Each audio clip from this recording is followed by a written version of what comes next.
The dawn spread thin gold across Blackwater Bay, tinting the sea with molten fire as King Robert Baratheon rose from a troubled sleep. He lingered on the balcony of Maegor's Holdfast, shirt unlaced, the spring air tasting of salt and lilac. The weight he carried in his gut, born not of ale alone, but of secrets too long ignored, pressed on him more heavily than the boar's tusk ever had. In the hush before the city woke, he could pretend he was still the Lord of Storm and Song who had toppled tyrants, not a monarch entangled in silken treachery. Below him, gulls wheeled above the masts along the river. The clamor of dockhands had not yet begun, and the bells of the great Sept remained silent. Robert's eyes, once bright blue as summer skies, had dimmed to a storm cloud hue, yet they were clear this morning, clearest they had been since the hunt that should have ended him. The maesters called it a mercy of fate. Robert knew it was the gods, or perhaps merely his brother's stern insistence on sobering draughts and bitter willow bark in place of wine.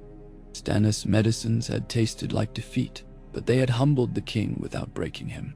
Robert flexed the hand that gripped the stone balustrade, feeling new strength coiled in bone and sinew.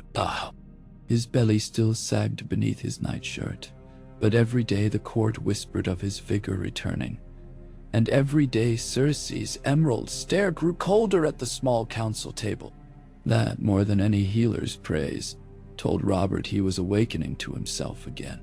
He thought of Ned Stark, far to the north, rebuilding Winterfell's broken towers in the snow-bright silence between wars. Ned had warned him once that a man could not live forever on the embers of a single rebellion. Robert had laughed then. Now he heard the ring of iron in those words. Embers cooled, and in the ashes vipers bred. A knock came. 3 firm raps, orderly as drum beats. Only Barristan Selmy knocked so, neither servant nor sparring partner, but a queen's guard loyal to a king. Enter. Barristan stepped in, armor polished to a mirror sheen. Your Grace, the small council meets within the hour. Robert turned, letting the city slip from his view. And what mischief will the foxes plan today, do you reckon? Barristan's face did not crack. Lord Varys reports fresh trouble in the Stepstones. Renly writes that Highgarden's levies train twice daily. Lord Tywin remains at Casterly Rock. Tywin remains. Robert spat the words. Rock suits stone. Your Grace, Barristan began, but Robert waved him silent. He moved to his table, where parchment lay strewn beside a half-empty flagon of watered wine. No inkblot marred the letter in the center. Stannis' seal, the crowned stag on a fiery heart, unbroken. Robert had read it thrice, and dared open it no further. His elder brother's words were stern as spears, promising more than medicinal bitter draughts, promising revelation. Names, bastards, lines in a ledger that did not add up. Robert's fist tightened. For moons, he had felt Cersei's gaze slide past him, to the shadows where Lannister gold whispered. Yet he had wanted peace, comfort. He had wanted to drown the kingdom's clamor beneath casts of Dornish red. But the boar's tusk had gouged more than flesh. It had ripped the veil from his eyes. He dreamt now of gorged lions and bleeding stags, and he woke soaked in rage and sweat, vowing that this time he would not drift back into slop. I will attend the council, Robert said, but first have Lord Stark summoned south. Lord Stark. Barristan blinked. To serve as hand again? Not yet. To bear witness. Robert drew a breath sharp as steel in winter. Send the fastest ravens. If the winds favor, he'll reach us before Tywin dares. In the Red Keep's council chamber the torches burned low, leaving the gold and jade mosaics dull. Lord Renly lounged at the king's right, dressed in silk green with a golden rose at his breast, the token of his Tyrell bride Toby. Across from him, Grand Maester Pycelle's head bobbed as though the thin air threatened to topple him halfway through each breath. Beside the maester, Petyr Baelish traced patterns in the lamplight, coin bright eyes watching everything and betraying nothing. Cersei's seat at the end of the table was empty. Robert sat, fists planted on the rough oak, eyes sweeping his counsel. "My queen sends apologies," he said, voice flat. "I did not ask for them. We have matters of realm and war." "No." Littlefinger smiled a fox smile. "Trouble stirs in the stepstones, your grace, yet sell sales grow rich on other men's quarrels. With small investment, the crown cud. Let the sell sales fatten," Robert barked. "Talk to me of things that matter. Renly, forward." "House Tyrell offers 10,000 fresh spears for the march north come autumn. Lord Mace only waits your sign."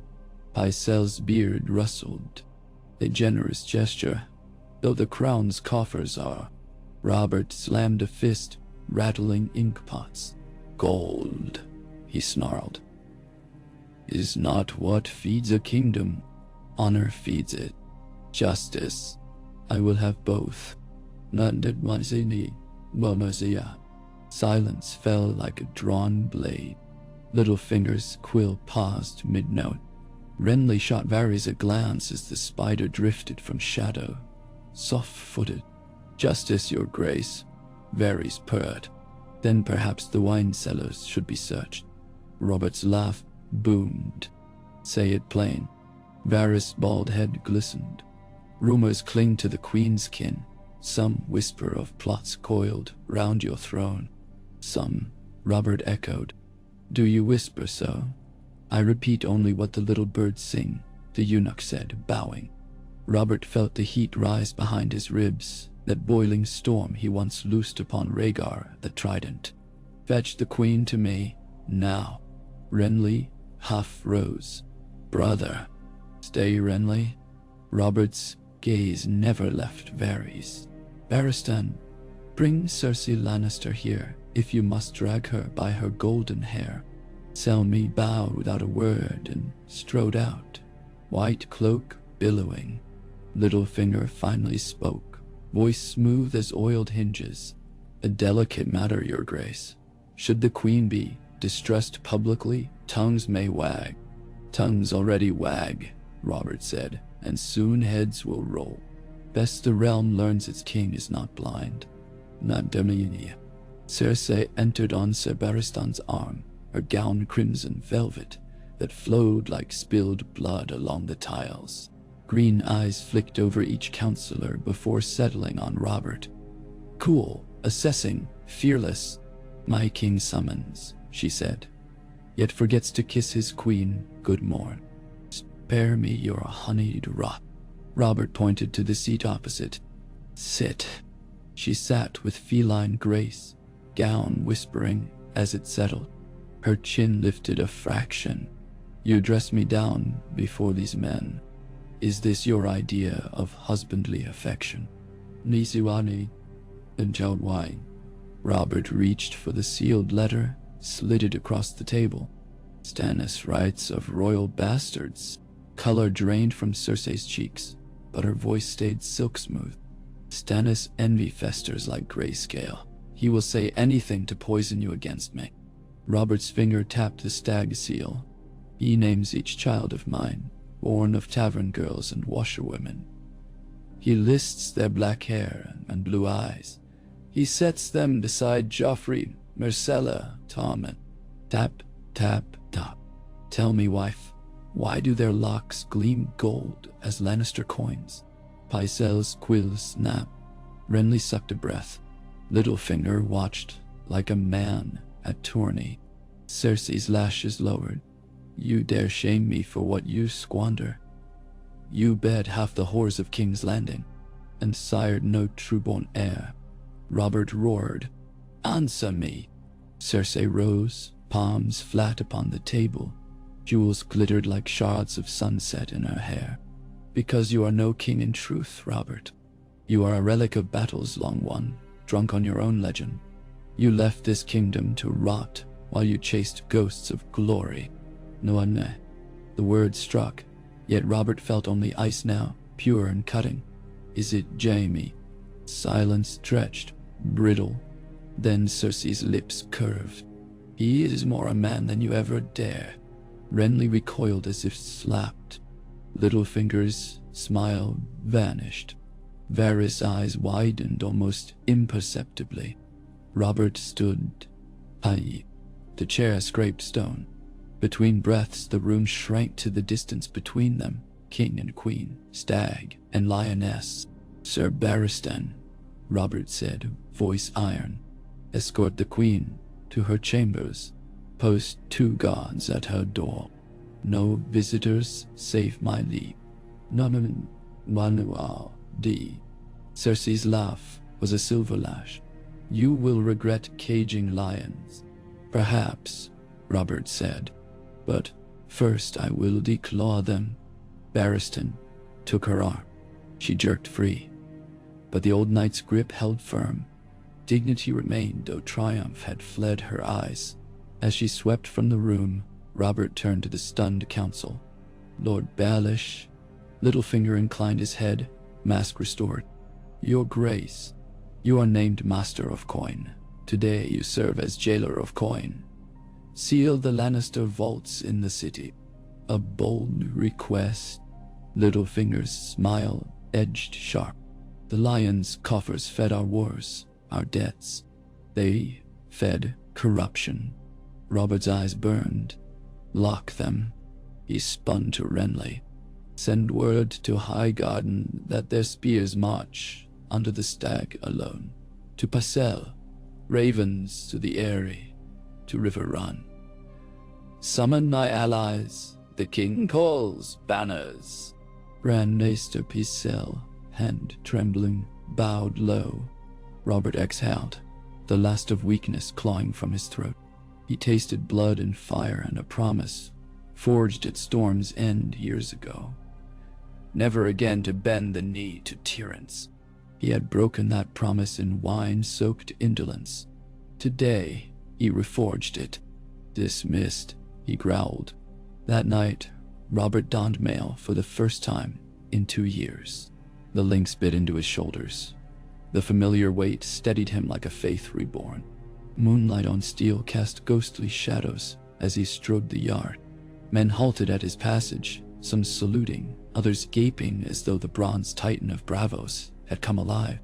In the armory, Gendry the smith's apprentice hammered a plowshare. Robert paused at the doorway, struck by the boy's dark hair plastered with sweat, the broad shoulders flexing beneath linen. Storm-cloud eyes. Not yet, he thought. Time enough for bastards when the realm is set to rights. He found Jaime Lannister atop the battlements, white cloak snapping. The Kingslayer's golden hair shone under the moon. "Sir Jaime." Jaime's hand rested on the pommel of his sword. "Your Grace looks ready for war. For justice," Robert corrected. Jaime's grin was lazy. "They oft march as brothers." Robert drew closer, boots grinding gravel. "You stand accused of bedding the queen, fathering heirs that wear my crown." Jaime's eyes flicked once, not to the sword but to the dark courtyard below. "Accused, not judged." "Yo, I judge now." Robert's voice carried no wrath, only the chill of verdict. "Near, Jaime." Kingslayer's sword hissed half free of its scabbard, then stilled. He looked at the city beyond the walls, 10,000 torches, a sea of flickering fire. "Will you kill me here?" Jaime asked. "Kneel," Robert repeated. Movement at the stair. Barristan, Renly, half a dozen gold cloaks. Silenced the night. Jaime's smile faltered. Slowly, Jaime Lannister bent one knee. Robert unsheathed a dagger, short and plain. He cut the cloak clasp from Jaime's shoulder. White silk drifted to the stones. "You are stripped of the King's Guard," Robert said, each word echoing. "At dawn you ride for Casterly Rock under guard. You will await trial by the King's justice or by steel. Your choice." Jaime rose without the cloak, golden hair tousled by the wind. For a heartbeat, Robert saw the youth he had once been, reckless, proud, fearless. Then the mask slid back. "As you command, your grace," Jaime said. Robert watched him descend the stair, flanked by gold cloaks. Not a blow struck, not a blade bared, yet the throne had never felt farther from secure. When dawn bled over the city, ravens blackened the sky, bearing tidings to every corner of the realm. The lion's crown had slipped. The stag sharpened his antlers anew. Days passed in fevered purpose. Cersei remained locked within her apartments, attended by silent handmaids, loyal first to coin. Joffrey raged, denied entry to see his mother. Tommen wept, believing himself abandoned. Myrcella begged Sept Mordain for prayers that the family be mended. Robert heard each rumor and clenched his jaw until the old ache throbbed at his temples. The court divided like a sword split down its fulla. Lannister men whispered of flight west. Baratheon loyalists drilled in the yard. Renly's Tyrell guards strutted bright as summer fields, promising harvest to come. Only Varys moved unchallenged, soft as a moth in torchlight, carrying secrets in his sleep. On the 6th night, Robert dreamed of the trident. Rhaegar's armor rhymed in rubies, his breastplate shattering beneath the hammer. But when Robert struck, the face beneath the helm was not silver-haired Rhaegar. It was Ned Stark, blood oozing from dark eyes. Robert woke, heart slamming, and called for ink and parchment. He wrote by moonlight, "Brother, ride hard. I need your counsel beside me, your sword behind me, and your honor to steady my own. The realm tilts upon a knife's edge, and I fear the hand that guides the blade wears a golden glove." He signed it simply Robert and sealed the stag in black wax, as if mourning the years lost. The raven reached Winterfell upon a morning painted white with frost, despite the turning season. Eddard Stark read the letter in the godswood, beneath the ancient weirwood whose red leaves whispered of old blood oaths. He closed his eyes, feeling the heart trees bark cold against his palm. Catelyn found him there, the wind lifting auburn strands about her face. "Is it news of Jon?" Ned shook his head. "Off, Robert." Catelyn's gaze sharpened. "The king recovered. More than recovered." Ned's breath clouded. "He calls the banners. He means to break the lion's spine." Alarm flickered. Then war. "Honor," Ned corrected softly. "Or vengeance, if Robert's claim proves true." Catelyn touched his sleeve. "If you ride south, I must. Robert saved my sisters and me from mad errors. I cannot ignore his call." Naber Noir. Day. Crow cawed overhead, wings black against gray sky. Ned considered the words unsent. "The truth of Jon Arryn's death," whispered once to him, and buried beneath political frost. If those truths now burned in Robert's hand, the realm was indeed perched upon a knife's edge. He would ride, but not alone. He would bring Northmen true, men whose loyalty was older than oaths inked on parchment. Catelyn's hand tightened, and Ned pressed a kiss to her brow. "Guard the children. Dot. Winter may come before spring is done." Nah. In King's Landing, Robert stood upon the ramparts, armor newly forged, blackened steel chased with gold. The wind tugged his hair, now cropped shorter, streaked by first strands of gray. Below, the training yard rang with the crash of axe on shield, as Stormlanders drilled beside Tyrell Menyatgarms. Tension swirled with dust. Renly approached. "Ravens from Storm's End, brother. Lord Penrose sends word. The banners gather. Half the realm answers. Half is not whole." Robert kept his eyes on the swordplay. "And the lions? Lord Tywin fortifies the rock. Scouts say he marshals 20,000. Robert grunted. "He'll hide behind stone. Let his cubs squeal for him." Renly hesitated. "We hold Joffrey yet, Prince. The succession. Joffrey is no son of mine." Robert spat over the wall. When Ned arrives, we will name the truth to the realm." Renly's brows knit. "And if the realm refuses to hear?" Robert's smile bared teeth. "Then I will make it listen." He turned his gaze westward, beyond the city walls, beyond the King's Road, to the crags where Lannisters laired. Clouds massed dark upon that horizon, yet Robert felt the hammer's weight in his hand, though he held none. He would forge a new dawn from this storm, or he would die striking sparks upon the anvil of the Lion's pride.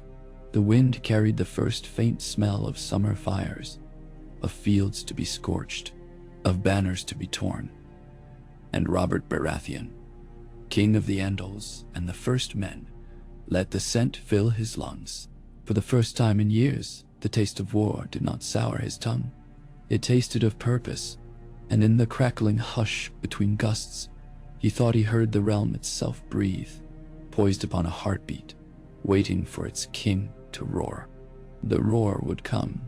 On the 14th day, after Cersei's confinement, Eddard Stark rode through the Gate of the Gods with 200 Stark men and bannermen of BARATHEON and Hornwood.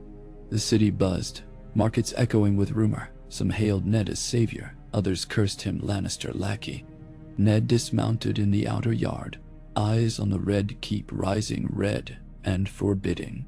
Beside him strode Jory Castle, sword at hip and glare on any who inched too close. Robert awaited them in the throne room, black fire across his knees. The hall swam with torchlight, yet cold rippled through Ned at the Stark sight, the iron throne looming jagged above Robert's shoulders as though crowned anew by twisted steel. They greeted without flourish, soldier to soldier.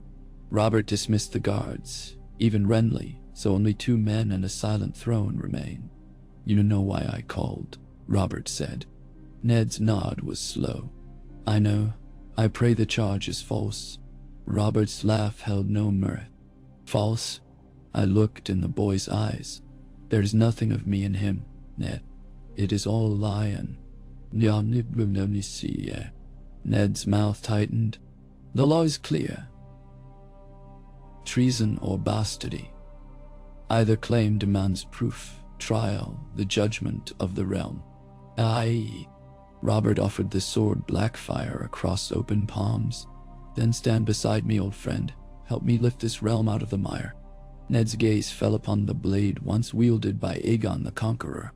Reflections of torch flame danced along its fuller-like dragonfire. He saw in it the cost of crowns, blood unending. "I will stand," Ned said, voice hoarse. "But justice must be swift and sure, not war for war's sake." "Nigel, see." Robert clapped him on the shoulder. "Justice, then. And if war comes, it comes not for want of trying otherwise." They convened a court in the Sept of Baelor, its marble columns soaring like gods enthroned above mortal quarrel. Word spread faster than plague. The king would speak, the queen stand accused, the realm itself would bear witness. Lords poured into the city, Arryn Tully, Tyrell envoys, unnamed Lannister spies, and small folk packed the streets, climbing statues and roofs to glimpse destiny's shadow. Cersei walked the aisle in chains of silver, head high, green eyes blazing with scorn. Jaime stood guarded to one side, stripped of white cloak yet clad in pride that no chain could bind. Joffrey was barred from the Sept. His shrieks had echoed through the keep when the order came. Robert wore no crown, only a simple circlet of stag-antler steel hammered for war. Ned Stark stood at his right, Great John Umber at his left, while Barristan Selmy's white cloak shimmered at the king's back like the promise of forgotten honor. The crowd stilled as Robert spoke, voice rolling through the vaulted space. "The gods are not blind. They see deceit and punish it. Yet before punishment there must be truth." He read Stannis' letter aloud. Gasps rippled like wind through wheat as each bastard's name stood witness. Cersei listened unmoving, though color flared on her cheeks like banners of defiance. When Robert finished, echoes clung to the rafters. He turned to Cersei, do you deny?" She raised her bound wrists, chains jingling like cruel jewelry. "I deny your right to judge.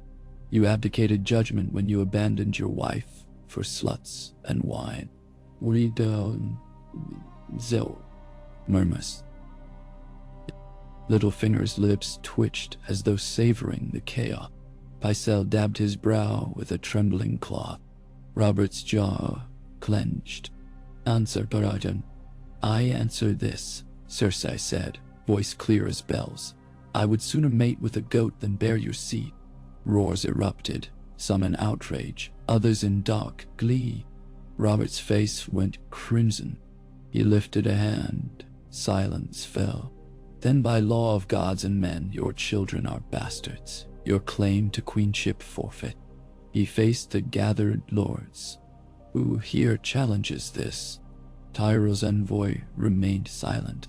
Hoster Tully stared grim as stone. Lord Arryn's heir, young Robert Arryn, whimpered beside his mother Lysa. No champion stepped forward. Robert let the quiet deepen until it rang louder than bells. "So judged," he said. He looked upon Jaime. "And you, Kingslayer, what say you?" Jaime shrugged one shoulder, smile crooked. "That a sword's honor hangs upon its wielder. Perhaps I served the wrong king twice." Robert's laugh burst like shattering ice. "You may yet serve the right one. Kneel." "Namdinawanu," gasps anew as Jaime, to every eye's astonishment, sank to one knee. Robert drew black fire. The blade hovered above Jaime's golden head. "In the name of the Father, I sentence you to serve the realm in penance." Robert intoned, "Rise a knight of the king's justice, sworn to bring your father to stand before this throne within 90 days, or forfeit your life." Jaime looked up, pupils dilated. For a moment, humility flickered across features sculpted in arrogance. "As you command." Robert sheathed the sword. "Go then.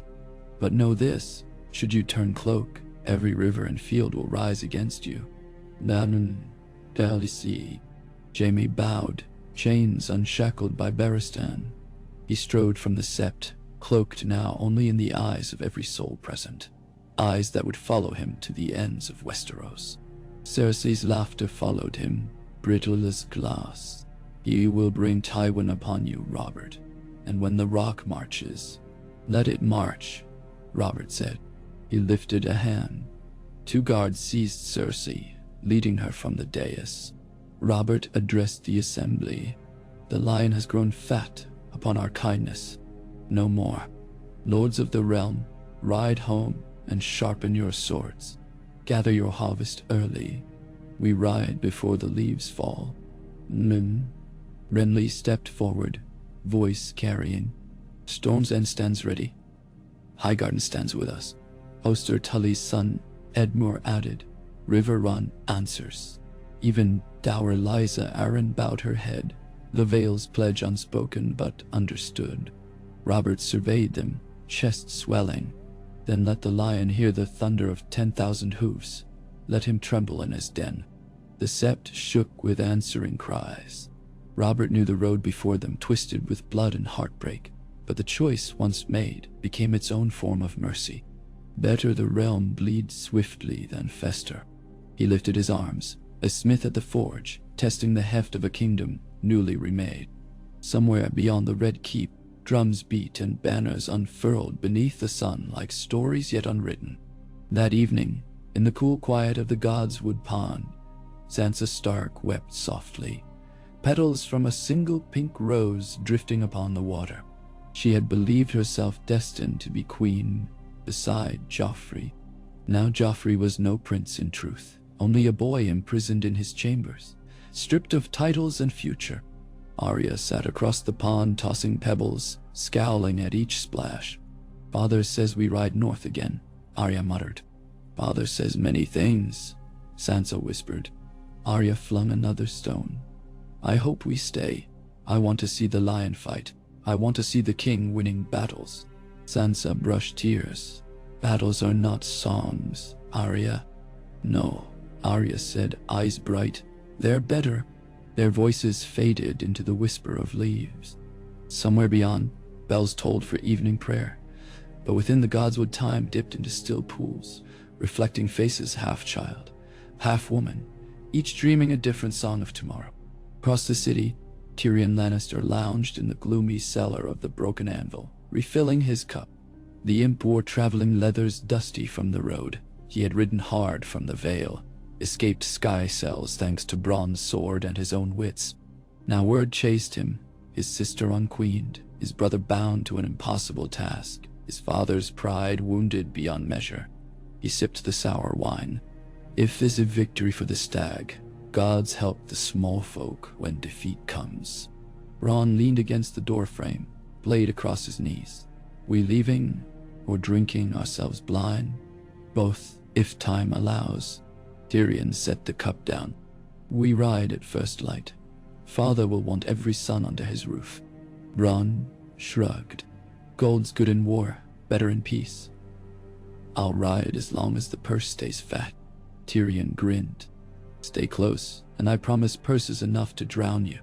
Inwardly, he felt the pull of impossible loyalties. To family, to survival, to truths he half believed. He pictured the rock, impenetrable, and King's Landing, a tinderbox. Between them, rivers would run red.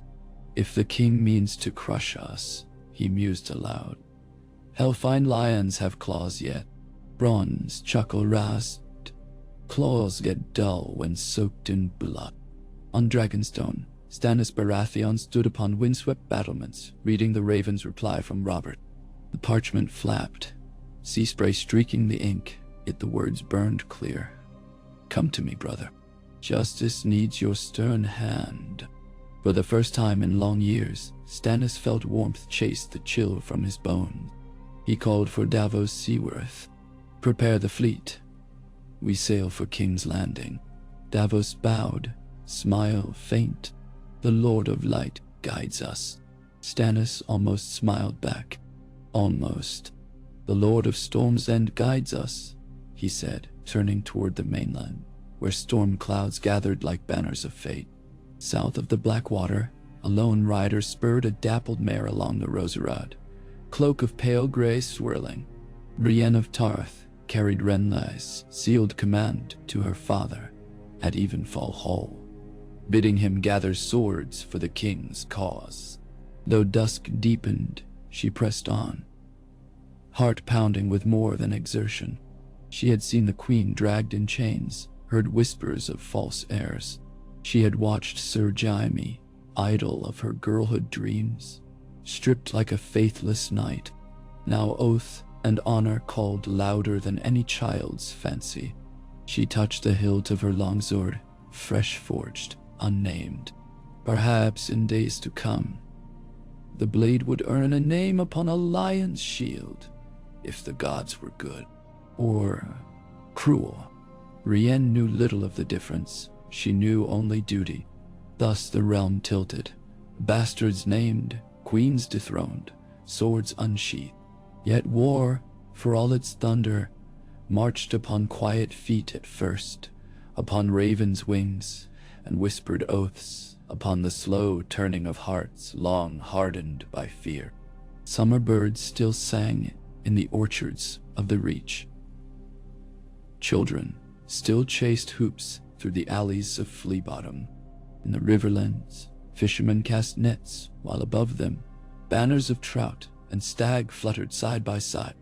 But across every hearth and holdfast, a tale took root. King Robert had awoken, hammer raised, to crush the lion's pride, and in that tale lay sparks enough to set the fields of Westeros ablaze. Robert stood before the map table late one night, candles guttering low. Pins marked host movements. Carved stags and roses clustered against the rock's painted cliffs. He traced the King's Road north, muttering of supply lines and passes. Ned watched, arms folded. You should sleep, Ned said. When the last lion sleeps, Robert answered. He looked up, eyes glinting. Ride with me tomorrow. We visit the city watch, I would see their loyalty with my own eyes. Ned nodded, though doubt coiled. The city watch was rumored half bought in Lannister coin, yet Robert's resolve seemed granite. Perhaps that alone could sway men's hearts. Candles hissed. Outside, thunder rolled distant, herald of storms marching shoreward.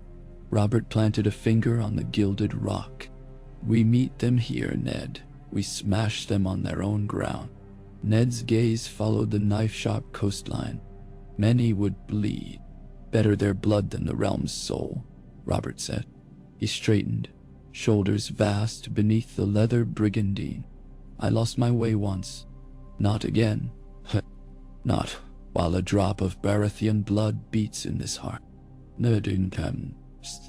Ned saw then the boy he had followed into rebellion, fierce, unyielding, but older now, edges weathered by loss.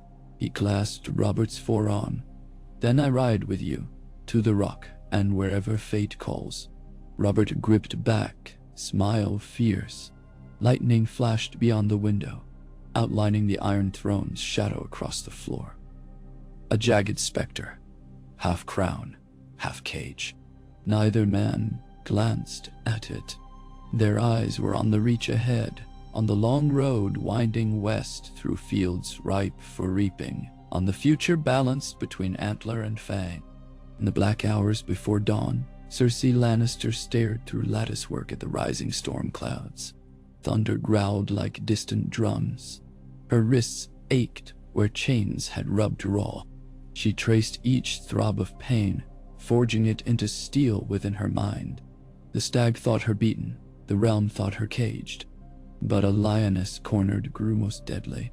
She whispered into the dark, naming every ally yet loyal to gold. Naming Slint, naming Chelsted, naming Qyburn in his dungeons beneath the torches, naming the Iron Bank, whose ledgers bound kings tighter than any chain. In the corridor, a guard shifted. Cersei smiled. Guards grew careless in long night watches. Coins changed hands silently. Doors opened, one by one, in minds before hinges ever squealed. You will regret caging lions, she had said. Regret was patient. Regret waited, breathing with the heartbeat of every coin. Tomorrow, perhaps, or next moon, she would bide. She would smile at the fools who thought the war already won. A lion might sleep, but it never woke tame. She closed her eyes, tracing the thunder's cadence, counting spaces between strikes. In the distance, lovers of gold sharpened knives. In the dungeons, alchemists whispered of wildfire. The game moved, unseen, beneath Robert's grand banners. And when the stag's hammer fell, she vowed it would find more than iron beneath it. So the pieces stood at summer's edge, a king reborn in fire, a queen in chains yet unbroken, brothers torn between honor and blood, lords arrayed behind banners both bright and shadowed. Wolves rode south, lions burrowed, stags and roses marched in tandem while dragons, though long vanished, stirred in rumor across the sea. Above them all, the sky grumbled, heavy with the promise of storms, and in every heart, fear and hope tangled, knotted by fate's unseen hand. The first drop of rain struck the Red Keep's tower as dawn bled pink across the horizon. It slid down stone like a tear, silent herald of the deluge to come. One, see, night deepened into a brooding hush over King's Landing, broken only by the distant groan of hull timbers where the black water lapped the quays. In Maegor's holdfast, the candlelight guttered, painting frantic shadows that danced like conspirators across stone. Yet the corridors of power did not sleep. Barristan Selmy crossed the likely treachery of every torch-lit gallery, with a stride forged in battlefields long cooled. His white cloak trailed behind like moonlight on water. and in his gauntleted fist he bore the sealed roster of the city watch. Every oath, every purse, every rumor of pocket-heavy gold that might tip a man's fealty. Ned Stark paced beside him, mail rustling softly under a mouse-gray cloak. The Stark sigil, newly stitched upon his breast, seemed to stir in the breath of torches. Lord Slint claims 9,000 men, Barristan said at last, glancing at the parchment. 4,000 hold the outer gates or patrol the walls by day. But by night, 1,000 fewer answer roll. Ned kept his voice low, lest the alcoves be thick with spiders' threads. Where do they vanish? To cellars, brothels, dice pits, some, perhaps, to Lannister coin. They halted within the stairwell that curled up toward the Tower of the Hand, still vacant, still echoing after the death of Jon Arryn. Ned pressed fingers into his beard, thinking of the old friend carried out beneath a pale shroud, never having spoken the secret he died unmasking. We cannot fight a war inside these walls and outside them both, Ned murmured. If the watch splits against us, the city burns before Robert ever reaches Casterly Rock. Barristan inclined his head. Leave a rot too long, and the limb must be cut. A surgical stroke, Lord Stark. Ned's grey eyes flicked to the vaulted dark above. Perhaps, but sever the wrong sinew. The body still dies. No noon. Bizarre. They ascended in silence, each footfall weighed with possibilities. Outside, thunder rumbled, an oath issuing from swollen clouds across the bay. Yawal. By dawn, Robert stalked the yard beneath the red keep, with the restlessness of a war horse scenting drums. Plate gleamed upon him, blackened steel etched subtly with the crowned stag, new forged by Gendry under the eye of Tabomad. The hammer he swung in testing arcs was no tourney prop. Its square head, iron-bound and heavy as a cask, churned the morning air into shrieking gusts. Renly watched from a safe distance, half amused, half awed. You'll crack the paving stones, brother. Better stones than skulls, though skulls may follow. Robert lowered the hammer, sending a tremor through arms leaner now than weeks past. Sweat plastered black hair to his brow, and his laugh was a snarl of satisfaction. When do you see me this light upon my feet? Not since the trident. Renly's smile faded at the memory. His hand drifted to the rose-shaped brooch clasping his cloak. A pair of Stormlanders trotted up with a grim trophy, a half-dozen red cloaks piled like shed skins. Found off duty in Shroud Alley, Your Grace, said the captain, boasting that Tywin's gold outshines the crown. Robert's gaze smoldered on the limp crimson cloth. Strip every lion loyalist of arms and livery. Those who yield may serve as common levies. Those who resist, hang. Renly flinched. Harsh medicine. A kingdom's long ailing. Time for the blade. Robert turned, catching Ned's approach with Barristan. Good. You have the watch's rolls? Ned passed the parchment. Robert scanned quickly, mouth tightening. Slint swore 10,000 when I took the throne. 9 now, on paper, which means 7 true, Ned finished. If we're fortunate. Robert's jaw bulged. Where's Slint? Counting coins, I'd wager, Barristan said. Robert beckoned a runner. Tell Grandmaster Pycelle the commander of the watch is relieved until further notice. Barristan, you serve in his stead until a man of iron can be named. Words soared across the yard on the boy's heels. Ned noted the flicker of disquiet that passed through nearby gold-cloaked sentries. Replace officers in squads of 10, he advised. Too small to stage a riot, large enough to feel watched. Robert nodded, and will billet loyal Stormlanders in the barracks alongside. A dragon has 3 heads, gods old and new, but a Lannister's coin only one.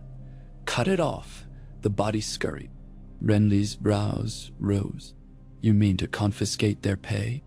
I mean, Robert grinned wolfishly, to pay them myself. Double wages for any who swear anew? If they'll sell loyalty once, let them sell it to a worthier buyer.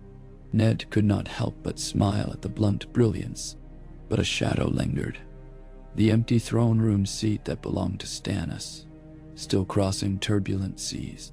Ned yearned for that iron sense of order. He offered silent thanks to every god he knew that Davos steered the fleet. Far across the reach, twisting through wild olive groves and down-swept vineyards, Lord Mace Tyrell's host rumbled like a summer storm. Bristling with banners of green and gold, the column stretched 12 miles, intersections of pikes, lancers and wagons, heavy with bread and casks of mead. At its head rose Sir Loras Tyrell, flower-bright in polished steel leafed with golden petals. But eyes slid oftener now to the massive figure that paced beside him, astride a grey war mare. The Knight of Flowers' newly sworn sword sister, Brienne of Tarth. Loras reined in at a ridge where poppies nodded. The vista unveiled leagues of cultivated field ripe for harvest. Smoke from villages rose in gentle tendrils. "Glory ahead, my lady," he said, voice soft with the hush of dawn. "Yet, I'd rather shade these folk from war entirely." Brienne's jaw flexed behind her helm's open visor. Honor seldom spares peasants, but perhaps speed will. A shout rippled down the column. Messengers galloped to deliver news. Ravens confirmed Robert's seizure of the Red Keep. Cersei in chains. Jaime dispatched west. Loras breathed out, half relief, half concern. "Lord Tywin will not take chains lightly," Brienne said. "No lion does." Loras turned his distria down slope. "We march to break that cage before the ally within grows restless." One. Casterly Rock rose like a crimson ship anchored to the headland, gilded windows gleaming as the first sunbeam struck the west face. Within those halls, Tywin Lannister convened his war council beneath a ceiling of hammered bronze. Candles scuttered though dawn broke beyond the arrow slits. The gloom obeyed his mood. Tyrion bent over a miniature of the Westerlands. Ridges carved from ashwood, rivers picked out with threads of silver. Ravens say Robert named Jaime, his hound, fetch father or forfeit his head. Across the table, Sir Kevan Lannister's mouth was a grim slash. Jaime will ride home. Whatever bargain he yields, blood ties bind stronger. "Let us hope," Tyrion muttered, not wholly certain. Tywin's voice cut the hush. A blade honed on unyielding ears. "Foolish to hope, wise to act. The boy Joffrey remains heir by precedent, bastard by Robert's decree. The realm will fracture along that seam. We widen the fracture into a chasm." He gestured. Maester Crelin pulled back velvet to reveal a sealed cask of dull green glass. "Wildfire, the alchemist's guild's volatile breath. Siege works, not dragons." Kevan cautioned. "Wildfire has no master." "Nor does Robert," Tywin answered. "And yet it was his lack of mastery that lost him the throne he now scrambles to hold. We shall teach him steadiness by striking where he wobbles. Supply." "Memoria." He jabbed a carved finger at the map where the Roserad met the Mander. "Cut Tyrell wheat, Baratheon hosts starve. Burn the wagons feeding King's Landing. Riots will blossom within his walls." Tyrion studied the glimmer in his father's flinty eyes. He imagined wildfire spilling harmless green light across dusty roads, then igniting when the right spark danced. "A bold draught," he said, "but one that may scorch your own throat." Tywin's gaze pinned him. "Great victories are tasted through smoke."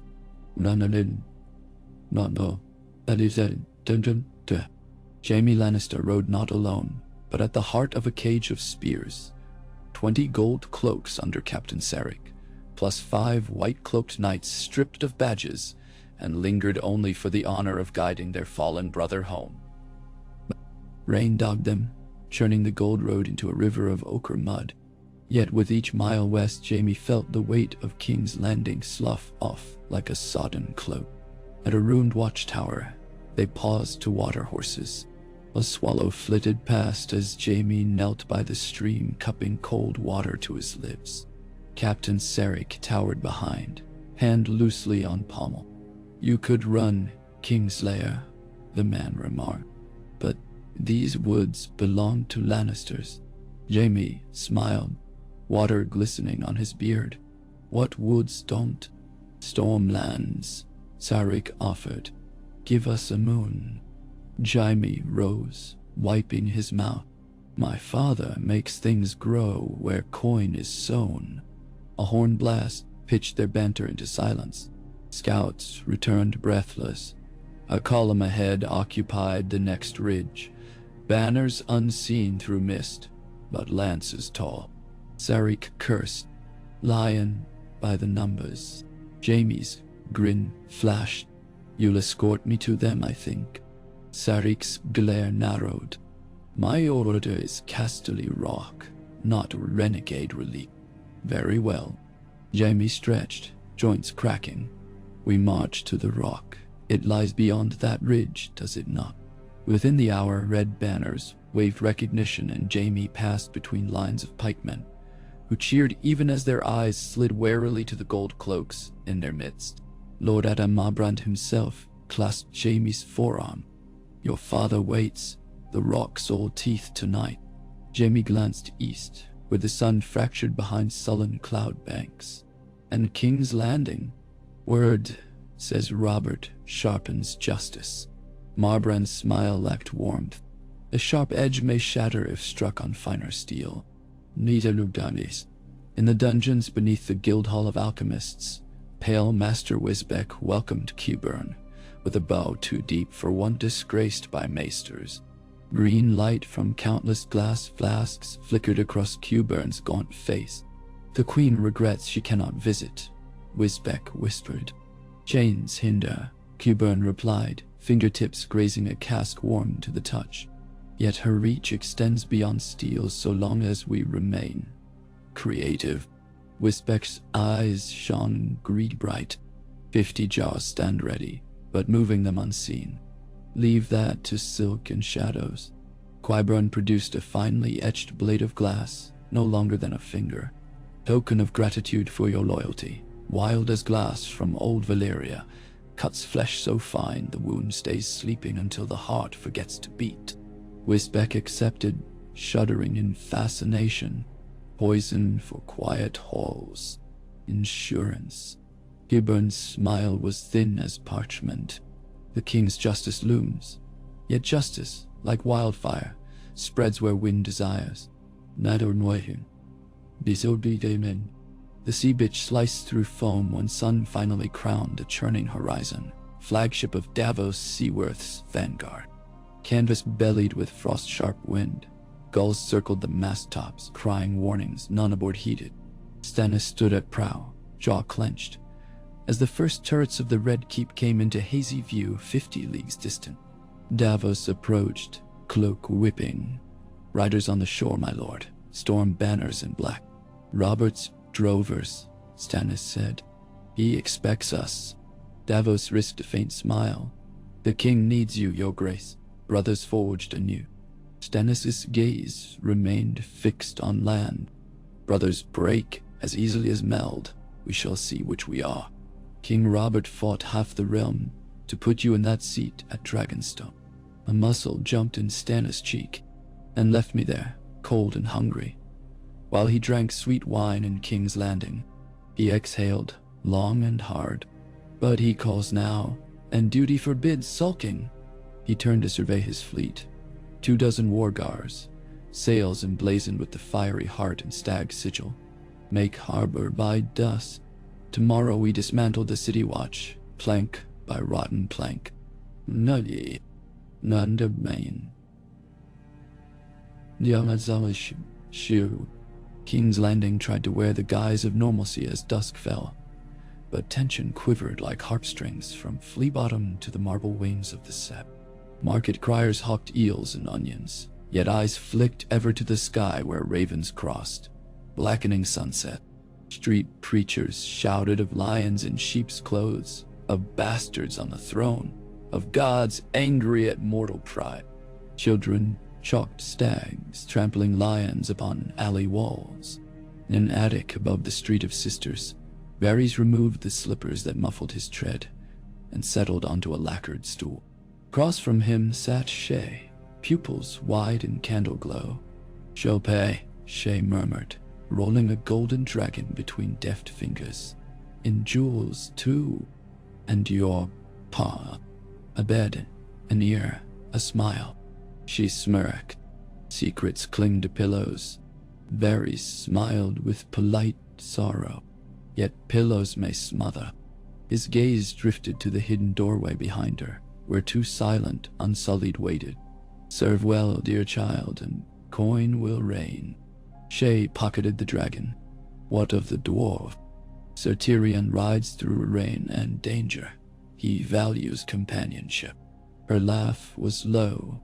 "I value profit. Then we are old merchants tonight."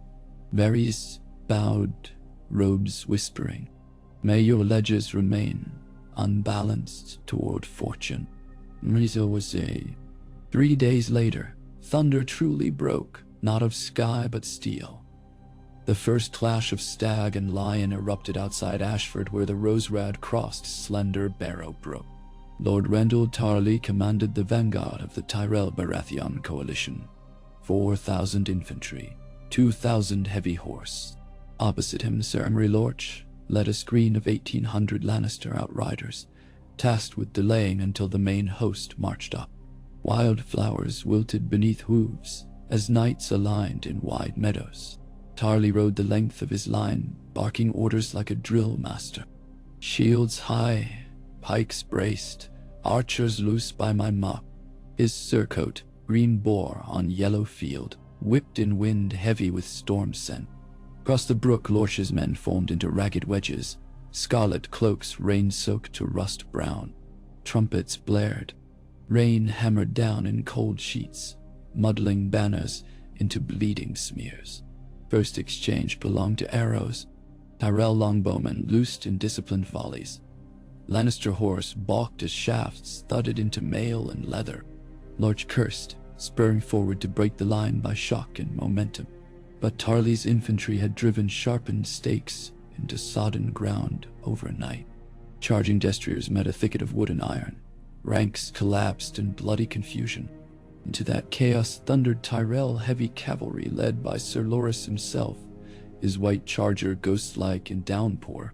Loras's lance shattered a Lannister sergeant from saddle, and Brienne rode at his flank, longsword carving arcs of silver rain. Minutes blurred into a churning mass of bodies, mud, and screaming steel. The brook overflowed crimson, reeds bent under lifeless forms. At the height of slaughter, Brienne saw Sir Amory Lorch himself, locked against Sir Gillard Morrigan, blades ringing. She spurred forward, blocking a spear aimed at Loras's back. With a grunt, she hewed through shaft and skull alike, the spearmen dropping as if strings were severed. Nearby, Lorch toppled when Morrigan's mace found his knee. The Lannister line buckled. Horns blew retreat, their notes ragged in gusting rain. Would-be rearguard dissolved into rout. Crimson banners fled west across fields now churned to soup. Tarley allowed no pursuit farther than half a mile. Discipline over glory. When the tally came, Lannister dead numbered 600. Tyrell BARATHEON, scarcely 200. A decisive opening stroke. A messenger galloped east under pelting rain. The king must know. No. Robert received the report within the Tower of the Hand, newly granted to Ned, though Ned had yet to sleep beneath its roof. Robert read under candle flare, while Stannis stood stiff as iron at his shoulder. The king's eyes shone when he finished. "Fools, thought roses too soft for war," he murmured, fist tightening around the parchment. "Let them choke on thorns."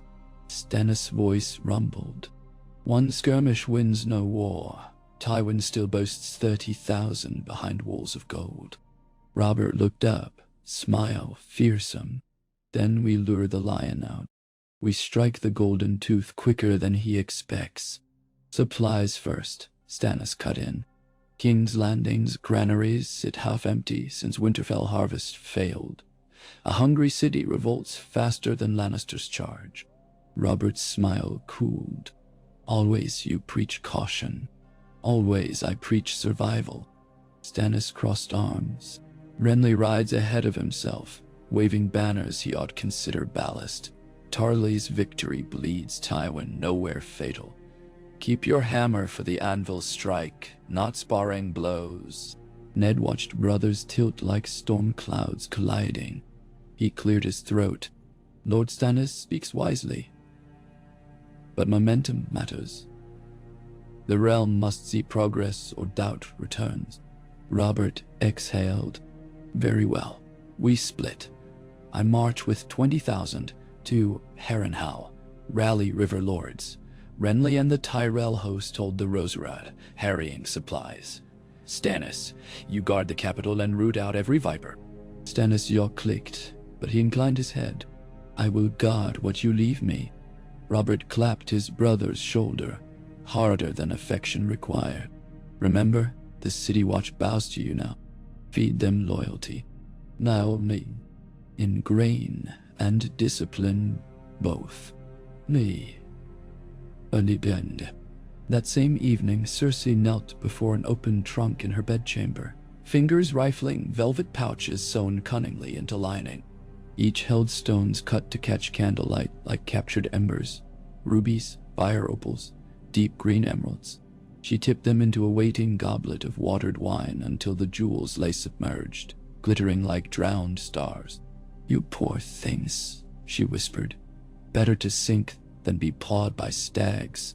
With swift, sure motions, she tied the goblet in soft cloth and slid it through a vent beneath the hearth, an opening leading to forgotten chutes long unused. Below, in tunnels carved for ash disposal, rats would gnaw, but claws would not find silks. A soft knock, her maid Ara. Cersei unlocked the door herself, chains gone now. Courtesy of Robert's need for public mercy. But 4 gods lingered. Ara bowed low, slipping a folded scrap into Cersei's palm while rearranging the queen's sleeves. Cersei closed the door, smoothing the note. It bore no seal, only a half circle drawn in ink, black as midnight. The cipher warmed her heart. It meant her cousin Lancel had reached safety among Kevin's men. The message within was terse. Wildfire moves at moon's 3rd turn. Lion roars through split city. Cersei crumpled the parchment, feeding it to flame. She gazed into the hearth until ember pinpoints seared afterimages upon her sight. When she blinked, she saw the city burning bright as the Battle of Kings Landing once threatened to. An inferno to melt stags into slag. Soon, she murmured, voice trembling not with fear, but with unsated fury. Soon, Nisan Olowish. Tyrion Lannister reclined in a gilded chair deep in the Rock's library, swirling arbor gold in a heavy crystal cup. Across from him, Maester Crelin unrolled ledgers detailing debts owed to Bravos. 65 tons of silver due within the year. The Maester sighed. If Joffrey is unseated, the Iron Bank will call every note. Tyrion drained half his wine. They always get their coin, even from a lion treading water. Tyrion examined the swirling liquid. Lions swim better than stags, but coins sink us both. Nadi Nomasian, she. Oh. The door banged wide. Jaime limped in, knee-bound beneath breeches, though his swagger remained. Tyrion rose. Brother, MP. A grin. The two clasped arms. Jaime's gaze dropped to the ledgers, and he snorted, counting pennies while swords clash. Typical. Tywin followed, steel-shod steps ringing. He surveyed his sons like assets on a scale. Enough. We ride south tomorrow. Marbrand, Payne, Crackhall assemble in dawn. Jaime, can you mount? The Kingslayer straightened. I can ride. Then you'll lead the vanguard. Tyrion saw the faint tremor in Jaime's injured knee, but said nothing. Tywin's will allowed no argument. And you? Tywin fixed pale green eyes on Tyrion. You ride behind supply with Cleo's Frey. Keep the wagons intact. Tyrion lifted brows. My wit will scare off bandits. Your brain will see that the wagons reach the princes of coin I mean to court. Braavos sets table for victors, not beggars. Tyrion drained the rest of his cup. And if Robert shatters your lines before we wine and dine them, then Braavos will dine on Robert's carcass. War is feast for financiers. They care only that the meat bleeds. On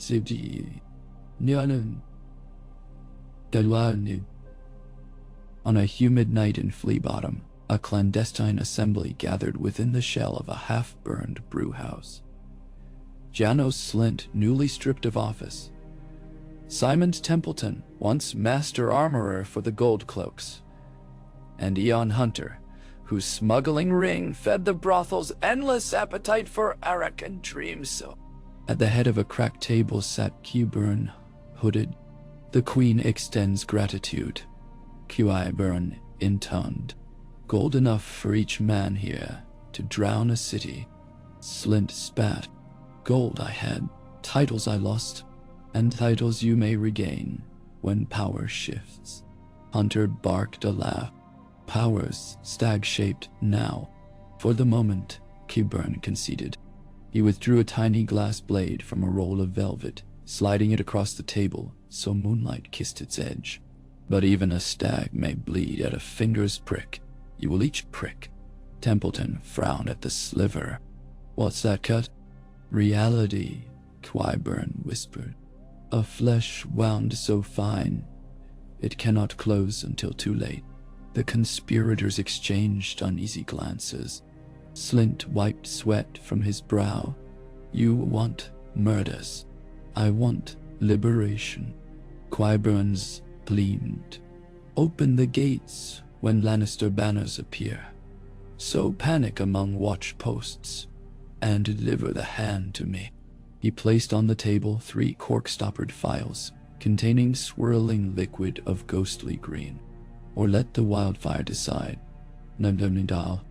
A midsummer mist clung to Harrenhal's ruined black towers when Robert's column arrived, drums echoing across the Lake of Eyes. River lords poured into the courtyard. Lord Tully's son Edmure, tall and ruddy.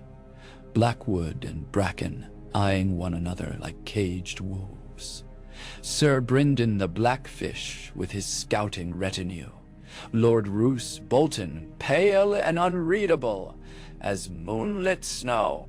Robert greeted each with booming clasp, yet his gaze kept straying to the blasted towers, charred bones of Aegon's wrath. He set council in the Hall of 100 Hearths, where bat droppings mingled with dust older than dynasties. Edmure unfurled maps across cracked slate. Tywin advances up the Mama's fold. Scouts say 12,000. Vanguard, heavy horse. Not no city. Padishah. Brynden tapped the ford symbol. Hold them here. We force him to cross under arrow hail. Robert studied the terrain. We hold the ford, yes, but we don't linger.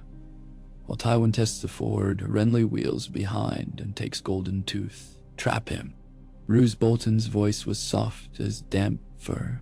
A gamble. If Tywin faints then circles, your hammer strikes air. Robert's grin showed teeth. No lion finds hunger. He means to bite. Ned's northern flank locks the ford like a vice. Tywin bites. He loses teeth. Bolton bowed minutely. As you decree. Ned, present via message ravens, suggested strengthening. Watch upon Harrenhal's rear, wary of raiders from the mountains. Robert scribbled orders at once. Scribes ran to rouse garrisons. The war map grew tangled as a spider web, stags and trout and rose markers sliding across like restless dreams. In its center sat Harrenhal, ruin-turned ring fort, beating heart of the king's vengeance. On the 20th day of the campaign, Jaime Lannister's vanguard clashed with rear guards of Lord Piper near Pink Maiden Castle. The engagement, small yet fierce, ended with Piper's forces scattering into river thickets, leaving behind captured wagons of barley. Jaime declined pursuit, mindful of his father's dictum, preserve strength until main assault. He tended his aching knee by firelight, scowling at the slow men. Across the river, fires dotted the night like amber eyes.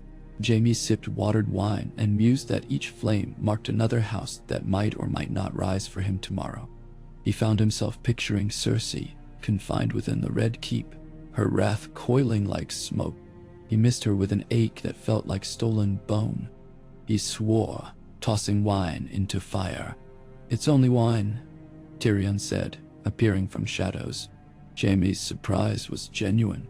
"Supply, you little liar. Supply can ride ahead when wagons break axles." Tyrion lowered onto a log. "Besides, I brought you a note." He produced a folded parchment smelling faintly of rosewater. Jaime opened it to find but 2 words penned in Cersei's ornate hand: "Roar soon." His laugh cracked in the stillness. "Care to share the joke?" Tyrion asked. Jaime passed the note. Tyrion read, then whistled. "Our sister plans fireworks. Wildfire, maybe." Jaime's grin faded. "Or worse." Tyrion tossed the parchment into flames. "Let us hope she roars in the right direction." "She never has," Jaime murmured, thinking of Bran Stark tumbling from a tower forever ago. One shove, and the realm plunged toward this abyss. Tyrion poked the fire. Sparks whirled upward like thousand-eyed flies. "I shall start praying. What god accepts coin?" "Nine. Monday, dishes too. All of them." "Then let's bribe them all." "Nani." In King's Landing, the festival of the Maiden's Mercy usually meant colored tapestries, sweet cakes, and puppet plays in Cobbler's Square. This year it meant hunger and tension. Grain ships from the Arbor, delayed by storms, had not arrived, and Stormlander patrols now checked each wagon for Lannister emblems, slowing flow to a trip. Public kitchens ladled thin fish stew. Riots simmered at kettle's edge. Stannis held council in the Tower of the Hand with Davos and newly appointed Commander Sir Rolland Storm. Reports stacked high. Bread riots, gold cloaks brawling with Stormlander irregulars. Septon's warning of prophecy if famine lingered. Stannis scanned each with eyes that blazed hotter. The longer lines of despair marched across parchment. "Begin immediate rationing," he ordered. "Distribute from royal stores at half ration to all households." Rolland shifted. "That feeds but 4 days. 4 days of order buys time. Grain fleets from Bravos due within a fortnight. Assuming Bravos sides with us." Stannis' face carved itself into something halfway between bone and iron. "Bravos sides with coin, and we issued half again," Lannister bid. Davos raised calloused fingers. "Prices strangle small folk, my lord. Better strangled coin than starved children," Stannis retorted. "See that dock masters expedite unloading." He dismissed them, pacing to the window. Rain streaked glass. Stannis felt the storm beating as much inside his skull as upon city roofs. He thought of Melisandre's red smile, of prophecy whispered in Dragonstone's gloom. But the Red Woman remained behind, flames hungry for sacrifice. Robert would not tolerate her in the capital. Stannis wondered if the omission was mercy or mistake. The sea, black under lightning glare, answered with silence. "Nay." Night before the planned ford engagement, Ned Stark led a patrol along the willow-shrouded bank. Frogs croaked, Midges danced. Beside him rode his eldest son Robb, lately arrived with a token northern levy of 600 after hard road south. Robb's youth etched plainly in freckles and earnestness, yet the lad carried himself with solemn gravity.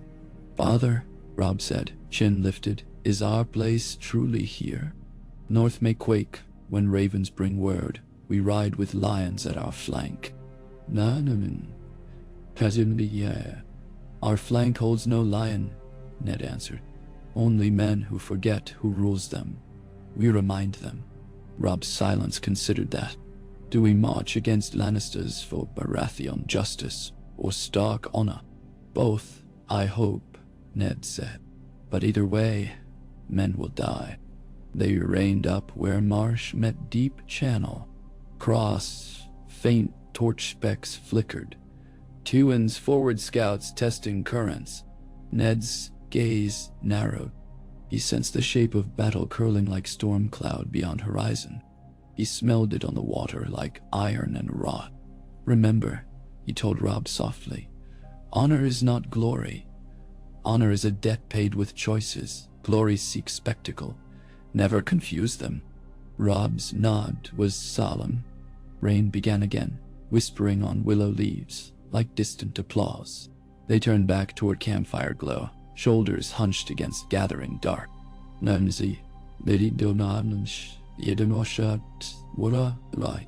Robert dreamed of the trident again, but this time the riverbed was paved in golden crowns, and black-armored stags fought lions cast of iron. Rhaegar's face changed between swings. First silver-haired prince, then Tywin, then finally Robert himself, staring back through cracked visor. The hammer fell, mirror Robert shattered, blood splashed molten over the crowns, washing them downstream as though cheap copper. He woke, drenched in sweat, hand grasping empty air for his hammer. The tent walls shook with wind. Outside, armor clanged as sentries changed. Dawn's corridor of gray split the east. Robert rubbed his eyes, cursing sleep. The crown weighs heavier in dreams, he thought. In waking there is at least the comfort of doing. He rose, donned gambeson, and stepped into rain that tasted of cold iron. Horses snorted, restless. Drums would beat soon. The first true hammer stroke of war was hours away. What a year. 'Twas 15 leagues. Tywin Lannister broke camp while horns moaned in fog. He inspected lines with implacable calm, golden lion helm under one arm. Clouds bruised the sky. Lanterns cast halos in the chilled dam. Sir Kevin reined up. Scouts confirmed the ford fortified. Stark's banners hold center. Baratheon left, Tully right. Expected. Tywin studied the low hills to north. Jaime swings east at Third Horn. Lorsch's remnant joins him. Our center faints, but the bite comes from the flank. He signaled to a waiting squire, who fetched forth a narrow drum sealed at both ends. Within, wildfire sloshed. Tywin's hand lingered on its lid. When Stark presses opened this upon their chilled hearts, Kevin's expression flickered. Surely not among our own men. Tywin's mouth hardened. Our men bleed either way. Better scorched than slaughtered. He donned the lion helm. Vision narrowed. Sound dulled behind thick brass. Within that gilded cage, Tywin felt nothing of blood or doubt. Only inevitability. Mahesh. Wow. Bells clanged in King's Landing just past prime. Stannis strode from the Tower of the Hand to find small folk gathering at street corners, pointing skyward. He followed their fingers. A line of smoke purled upward from the direction of the Guildhall of Alchemists, green-tinged even beneath bright sun. A heartbeat later, a second plume erupted near Mudgate. Wildfire. Panic rippled like cracks in glass. Stannis pivoted, bellowing orders. "Rolland! Muster every bucket brigade. Pull down houses if needed." Men. But screams already swelled as flames exploded in gouts, coating walls that burned emerald. A warehouse roof caved, raining cinders. Wind whipped tongues of toxic fire across adjoining roofs. Stannis grabbed a panicked stable boy by the collar. "Where's Lord Varys?" "Gone, sire." Vanished with dawn. Stannis cursed in every tongue. The narrow sea carried to Dragonstone. Of course the spider vanished, webs burn. He sprinted toward the chaos, along with squads of Stormlander infantry, forming ad hoc chains of leather buckets. Yet for every blaze quenched, another ignited, birthed from barrels stashed along alleys. Midway down the old fish market, a roar unlike any beast shook the air. One of the gatehouse towers enveloped in sickly flare. Stones spalled outward. Molten droplets hissed in river water. Wildfire foam spread across currents. Flames skimming upon oil slick. Lee Bottom's poorest quarter lit like a tinderbox. Stannis rallied archers to fell rooftops so flames could not leap. Ash clogged his throat. Sparks peppered surcoat and hair. Somewhere in the boil of sound children wailed. Mothers shrieked for husbands, buried beneath charred rafters. In his mind, Stannis heard Melisandre whisper, "Only king's blood quenches hellfire." He shook the voice away with fury. King's blood ruled these streets. It would mend them without sorcery. Yet even as he organized fire lanes, a darker realization settled. This was not mere terror. Someone signaled, an internal roar to draw eyes here while daggers struck elsewhere. He shouted for Rollin's Storm. "Double the gods on the Red Keep. Tonight they come." Ash swirled like black snow as bells tolled ceaseless. Night fell upon the ford at last, a night drenched by thunder and dread. Torches bobbed along rampart earthworks. Pikeheads gleamed. Robert strode the lines, voice booming. "Courage, lads! The lion thinks you lamb. Show him the ram!" Soldiers laughed, fear lightened by bravado. Robert found Ned leaning on a pike, watching dark waters swirl. "You look weary," Robert said. "You look fierce." Ned managed half a smile.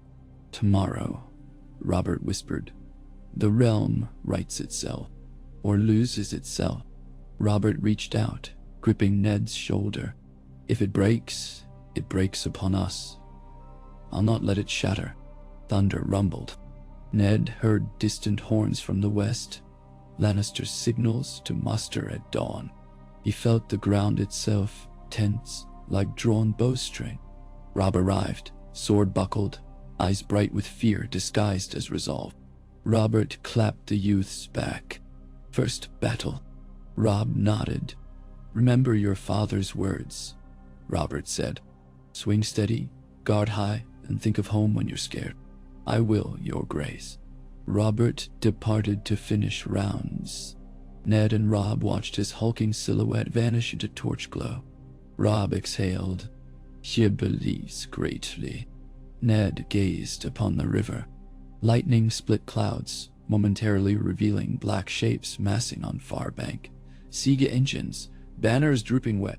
"So must we," Ned said. Robb lifted eyes to same view. Shh.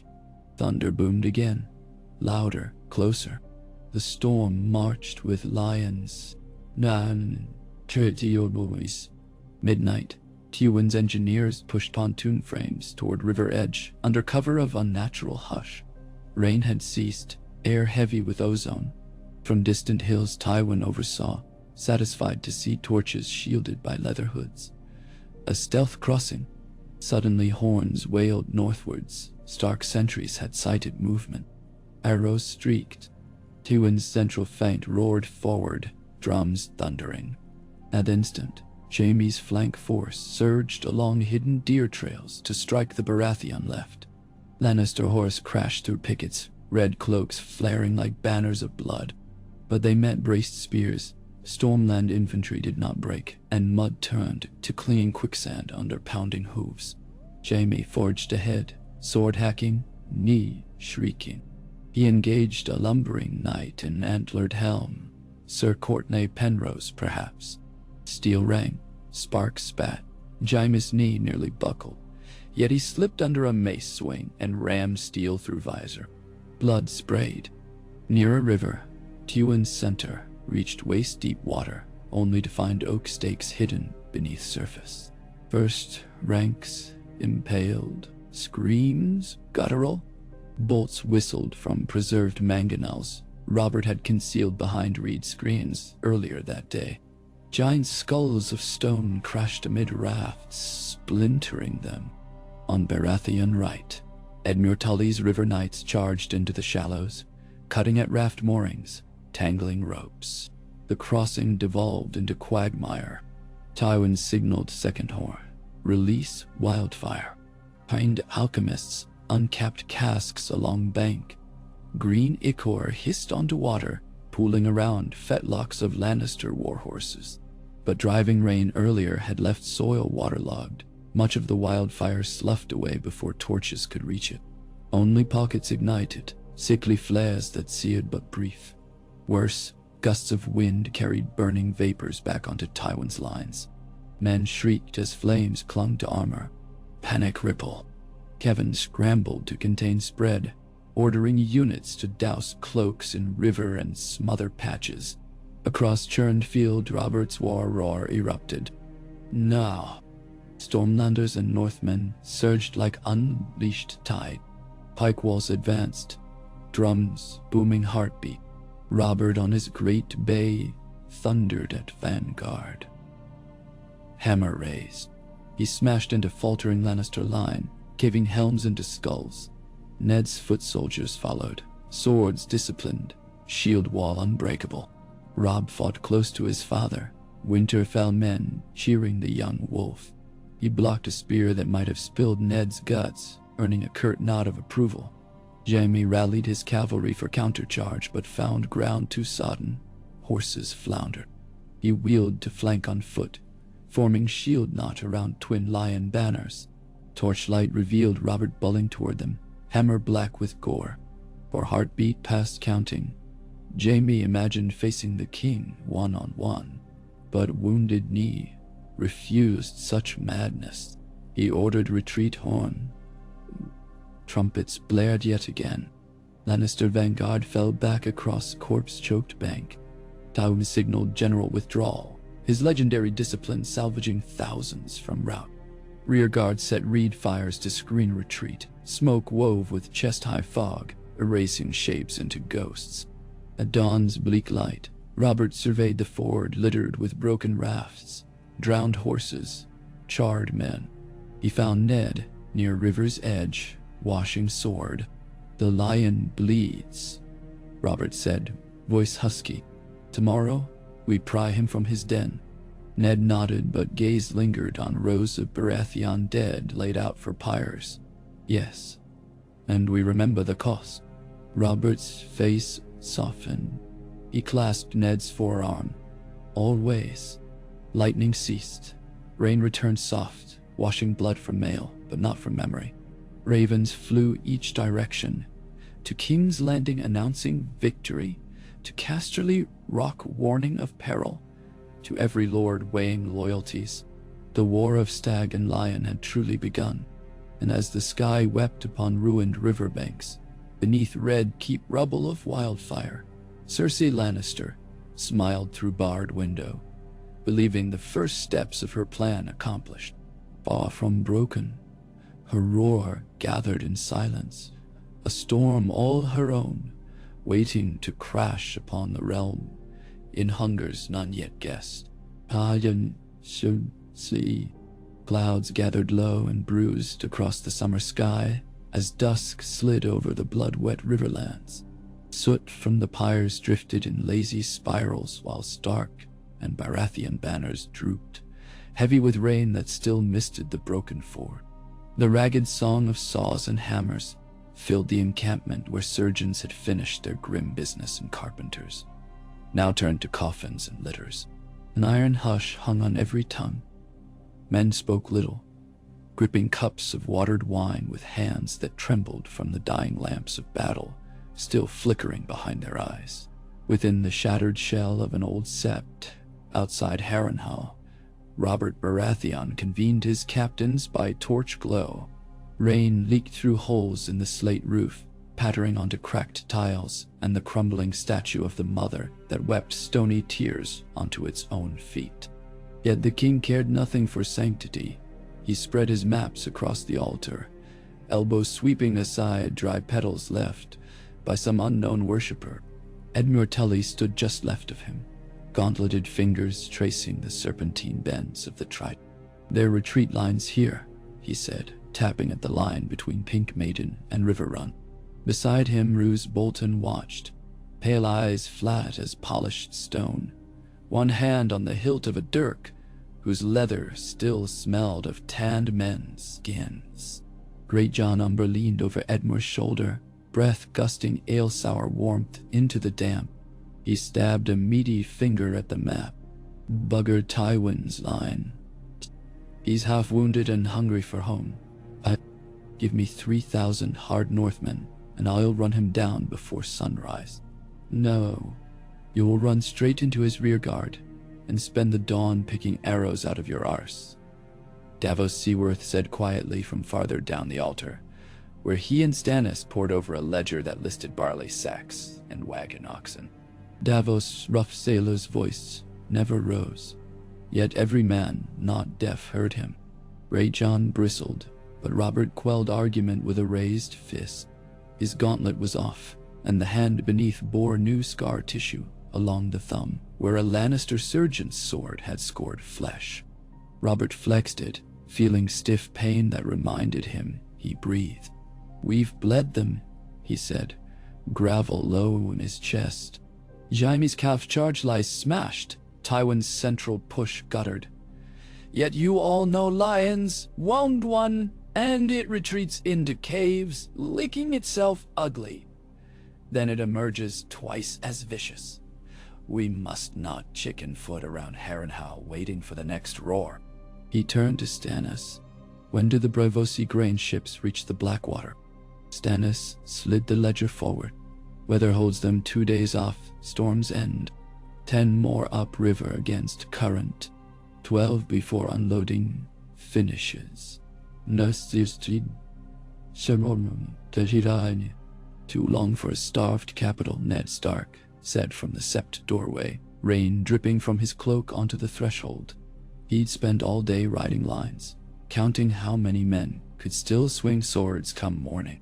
"If Tywin slides south past us and cuts the Roserad, we see bread riots turn to plague." "We hold the Roserad," Sir Randall Tarly answered, stepping from shadows. His green boar sigil was marred by a diagonal slash where a blade had carved during the Ford battle. "Highgarden rations, 30 wagons of oats and salted pork for the city, no later than 7 days. And Lord Paxter red wine has wine coming with the grain. Thin, but wine nonetheless. Small folk will settle for hope if they can taste it." Robert grunted. "Not if wildfire keeps lighting their roofs." Stannis stood rigid. "Work Hruzdow's flare, points daily. We've confiscated 23 casks of wildfire hidden beneath bakers' ovens, thatch lofts, fishmonger stalls. Qyburn's rats scurry in the dark, but they bleed when caught." "Not quick enough," Ned remarked. "We've lost 3,000 innocents and half the Mudgate towers." A murmur rippled through the captains, but Robert brought a mailed fist down on the altar, stone cracking. Candle flames jumped. "Listen well," he growled. "Tomorrow at dawn the host splits. Tarly holds the Roserad with his Reach men and half the Stormlanders. Bolton, Umber, and Blackwood reinforce him. Stark." He nodded to Ned. "Rides north with Edmure and the Riverlord. Pin Tywin's flank against the Tumblestone. I lead the Hammer south along the Gold Road to seize the Golden Tooth before Tywin can refortify." "Nah," Great John snorted like a warhorse. "Old jerk, pinch and pound." "Old because it works," Stannis snapped. "But only if every jaw shuts around the bone at once." Robert looked each captain in the eye. Any man who breaks formation without order forfeits his lands when this is done. Any lord who loses heart, I feed to the fleas behind the city walls." His teeth flashed. "But a one who bags Tywin's head drinks first from the new vintages of Casterly Rock. Swear it on your honor." "We, solemn oaths answered. The thunder outside hardened to booming hammer strikes as if the seven themselves ratified the bargain. Night crawled onward. The host prepared to march, and campfires winked out one by one until only pallid coals glowed beneath overturned shields. Soldiers lay in cold mud for an hour's rest before dawn. Some prayed, others whispered to tokens of wives, and many simply stared at the bruised sky, as though afraid to close their eyes lest Lannister steel appear behind their lids. Robb Stark could not sleep. He stood with Grey Wind beneath a leaning willow near the river, stroking the direwolf's shaggy gray head while lightning stitched jagged seams far west. Grey Wind's nose twitched, and a low growl bubbled from his throat. "It's only thunder," Robb said softly, although he felt storm scent too, metallic, like unsheathed blades. Footsteps sloshed. Theon Greyjoy emerged, a wineskin dangling from hand. "Drinking alone with your dog." "You're an odd lordling." Robb managed a tired grin. "Better company than some squires I know." Theon tossed the skin. Robb caught. Inside, sloshed, cheap, fortified ale. "To tomorrow's glory," Theon said. Robb drank, wiped his mouth. "Father says tomorrow will not end the war." "Father says." Theon smirked. "What say you?" Robb gazed toward distant torch specks that marked Bolton's quiet watch lines. "I say Jaime Lannister rides with a limp and Tywin's pride is cracked. If we push, cracks widen." Theon leaned on the willow trunk. "That's talk I like." He hesitated, mouth crooking wryly. "Letters from Pike are fewer these days. Lord Balon sends only curt answers. Makes me wonder which way the wind truly blows." And Robb handed back the skin. "My father trusts your loyalty." "Your father is a good man." Theon's smile dimmed. "But good men drown easier than krakens." Robb laid a hand on Grey Wind's neck. The direwolf's yellow eyes gleamed in starlight, unblinking. "Will not drown." Lightning flashed again, and Robb thought he saw, just for an instant, a silhouette of broken towers across the river. Harrenhal's black fingers accusatory against Clap. When darkness returned, he shivered. East of the Lord's line by a dozen miles, Tywin Lannister's army limped through slough and ruined orchards, camped for the night amid rain-battered apple trees. Fires were forbidden. Scouts reported Stark outriders within 3 leagues. Tents sagged with water. Men shivered in sodden cloaks. The stink of burnt flesh from wildfire accidents clung to uniforms, turning stomachs. In the command pavilion, Jaime sat on a stool while Qyburn, plucked by Tywin after his flight from King's Landing, unwrapped the bandage on Jaime's knee. The maester-stripped healer hummed as yellow lantern light exposed swollen flesh purpling beneath stitched skin. "Still tender?" Qyburn asked. "Still a knee," Jaime answered. Qyburn prodded. Jaime hissed. "Stiffness will linger until rest," the healer mused. "Rest after war." Jaime jerked the leg back. "Sew it and be done." Qyburn cleaned pus with wine, threaded a bone needle. "Wildfire scorched many hearts, my lord," he said softly. "Yet rumors say the queen remains caged. Imagine what she might do when loosed." Jaime met the man's dark eyes. "I imagine many things. None your concern."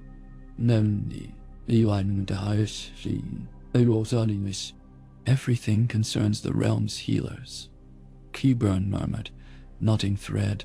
"Without health, we are all pawns. Outside." Horns blared thrice. Silver notes for counsel. Jaime rose on aching leg and limped into rain. Tywin awaited beneath a canvas awning, Kevin at his side, maps pinned by daggers. Rain pattered on the leather overhead like 1,000 whispering fingers. "We break before dawn," Tywin said without preamble. "Jaime, you ride second column behind the trebuchets. Kevin leads first. I ride with reserves." He stabbed a dagger at a scribbled line marking the Tumblestone Gorge. "We pass here. Narrow, but defensible. Let Robert chase us. When he presses, we turn the gorge into his grave." Kevin frowned. "If Stark cuts the northern ridge, we risk being encircled. They will cut nothing." Tywin's gaze was iron. "Bolton holds their right, and Roose knows the cost of misjudgment. Besides, I have arms yet unseen." He gestured. From behind the tent flap stepped a tall, lean figure, wearing a faded cloak of half-circles of patchy goat hide. Shagga, son of Dolph, chieftain of the Stone Crows. Beside him loomed 3 equally fearsome, fur-clad tribesmen. Their axes glinted in lantern glare as though thirsting. "Mountain clans?" Jaime asked, brow rising. "Numbers swell beyond our losses," Tywin said. For every sellsword who fled, 2 hill savages joined for plunder. Shagga bared yellow teeth. "Lions promise meat and steel. We will carve stags until our nets drip." Jaime smirked. "Just carve on my command."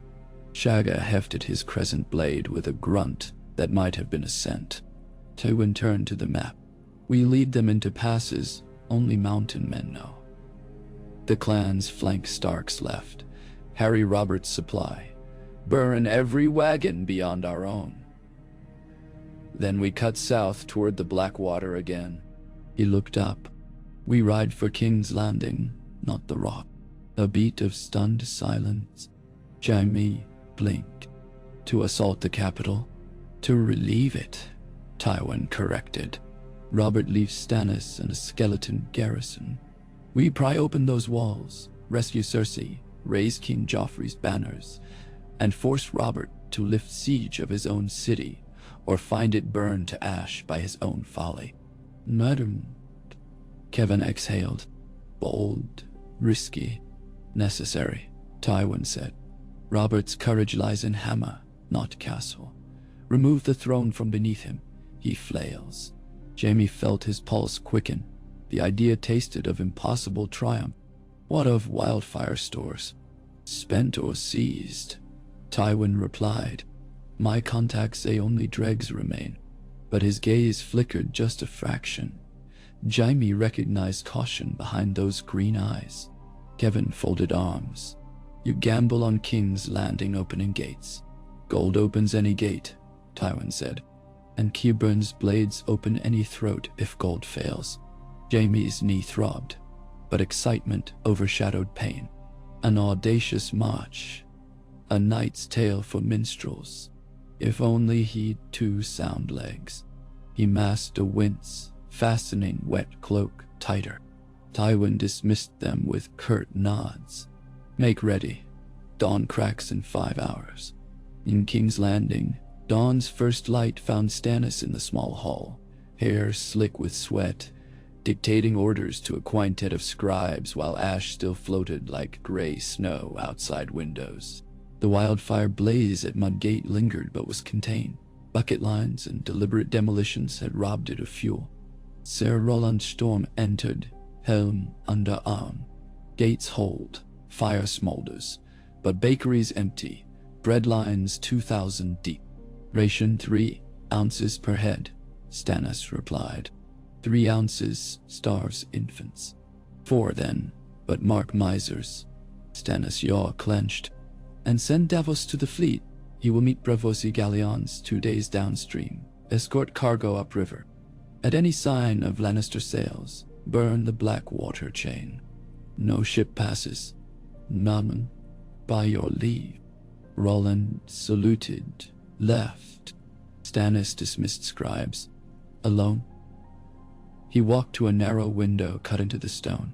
The city beyond looked bruised.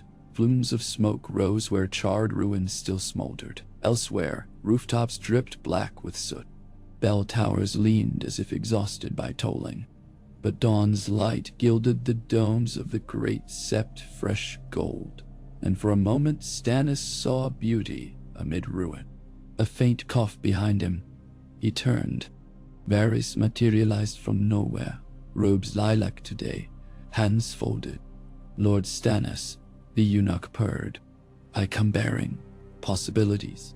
Possibilities? Stannis' hand hovered near sword pommel. I thought you fled. Merely relocated. Fire travels faster than little birds. I had to ensure their wings remained unscorched. Varys inclined his head. They sing that Lord Tywin moves south. Breakneck pace. Many wounded, yet banners bright. He may reach the Blackwater in half the days Robert marches from Harrenhal. Stannis' eyes narrowed. Numbers? 23,000, give or take 1,000 goats from the hills. Varys smiled faintly, plus sellswords he gathered from the coast, and a horde of mountain clansmen thirsting for plunder. Stannis absorbed this. Robert cannot pivot fast enough. We become besieged. Varys raised delicate brows. Unless the king's brother displays the iron that rumor attributes. Stannis cursed softly. I need men, not rumors. Then allow me to open certain gates. Varys whispered. Gold cloaks loyal to Janos slint languish, stripped of station. Promise them reinstatement, and we may double your watch. A few knights of the faith hide in the Sept, displeased by wildfire's desecration. They obey the High Septon only while his purse remains Lannister tied. Loosen those ties. He fluttered sleeve, like bird's wing. And there is the matter of the Guild of Pyromancers. They fear royal wrath.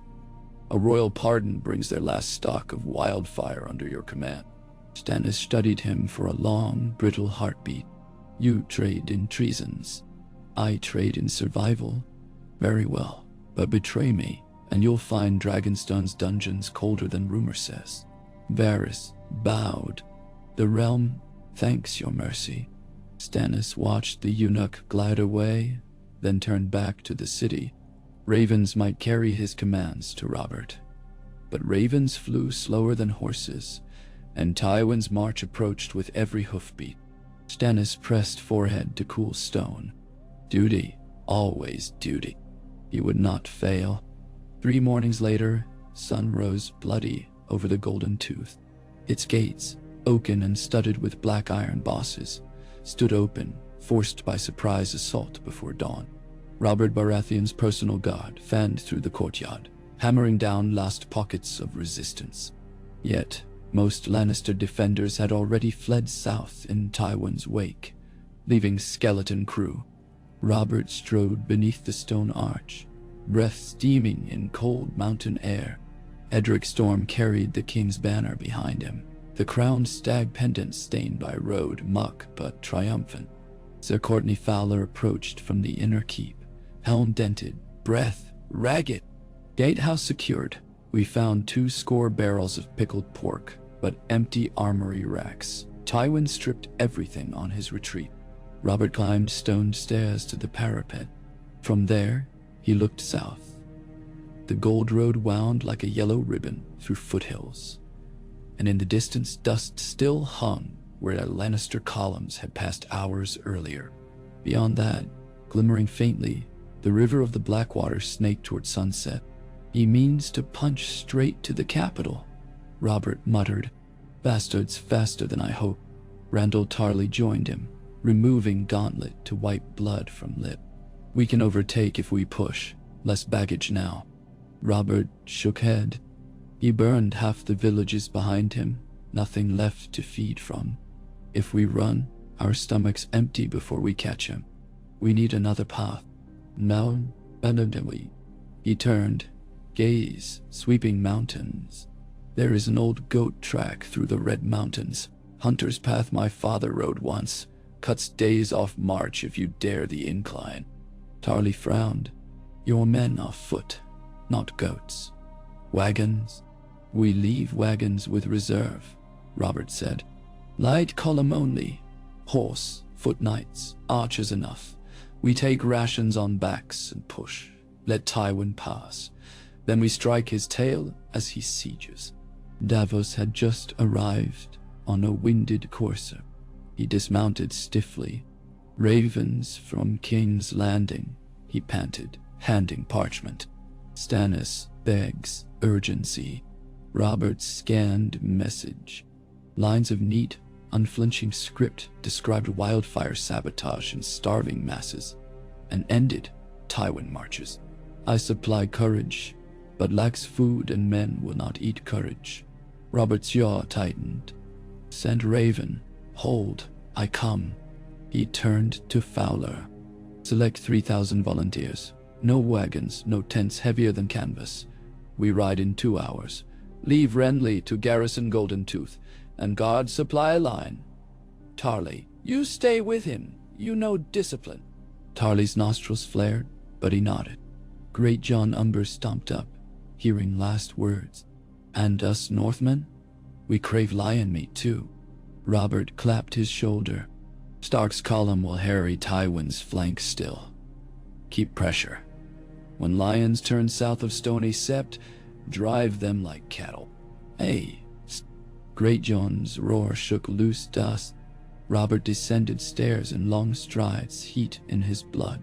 For first time in years, he felt the old fire, the storm singing in his veins.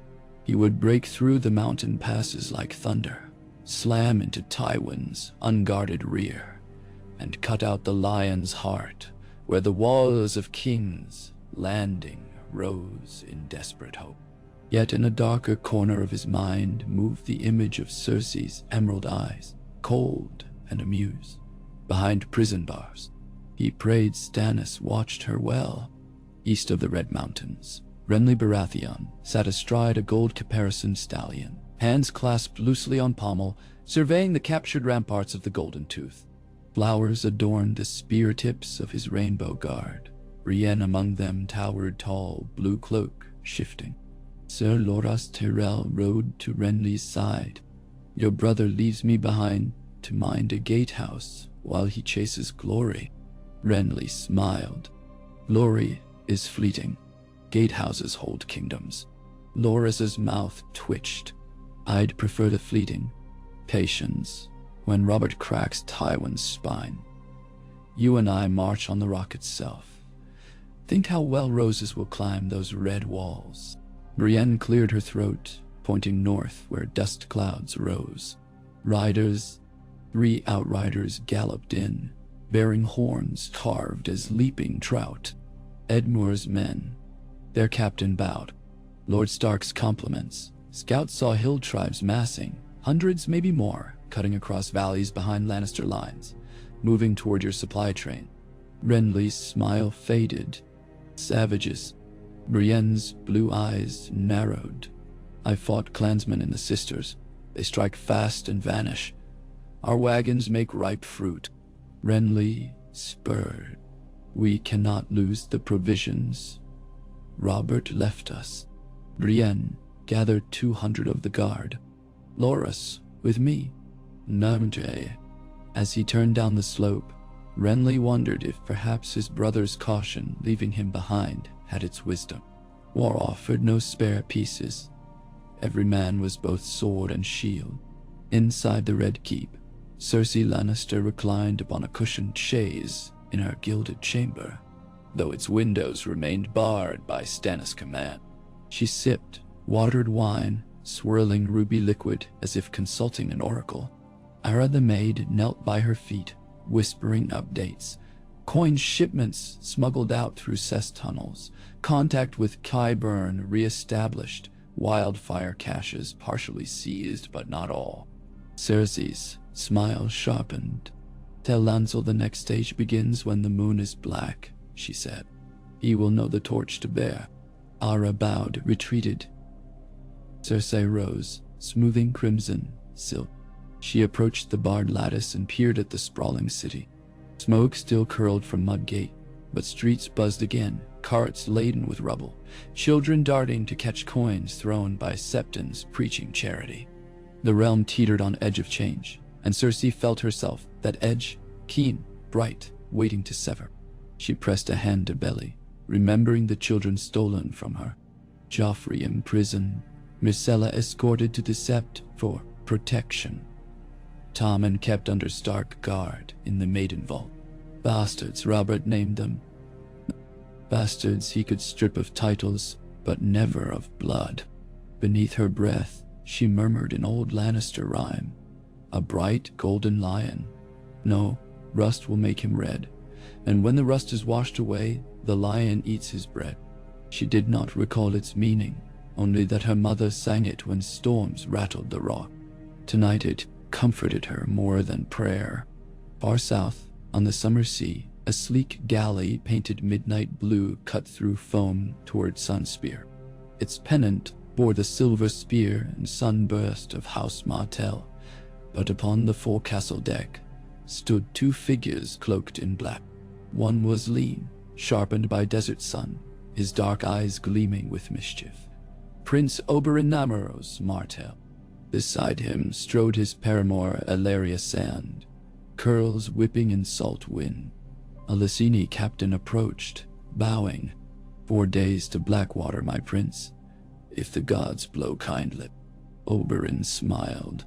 The gods owe me favors. I intend to cash them. Ellaria kissed his cheek. You ride for vengeance, again. Vengeance and opportunity share a bed, my sweet. He turned to horizon. While lions and stags paw each other bloody, vipers may coil round the throne. Ellaria hummed. But every throne cuts those who grasp too tight. Oberyn's grin flashed. Then I will wear gloves of silk and venom. Below, within cargo holds, 300 spearmen of Dorne rested. Crimson banners rolled tight. They sailed under pretext of trade escort, yet every man's spearhead was rubbed with scorpion oil. The red viper meant to draw blood enough to drown memory of his sister's screams in Maegor's holdfast. And if fate allowed, he would watch Tywin Lannister die, eyes wide with fear as repayment for Elia's broken body. Night draped the red mountains in velvet shadow as Robert's light column ascended goat tracks, slick with spring moss. Torches were forbidden. Only shielded lanterns cast dim glow to keep footing. The path wound between boulders, carved by ancient rivers, so narrow horses had to walk single file. Ned Stark rode behind Robert, cloak sodden. Wind carried eerie cries of mountain owls and the occasional crumbling of loose scree.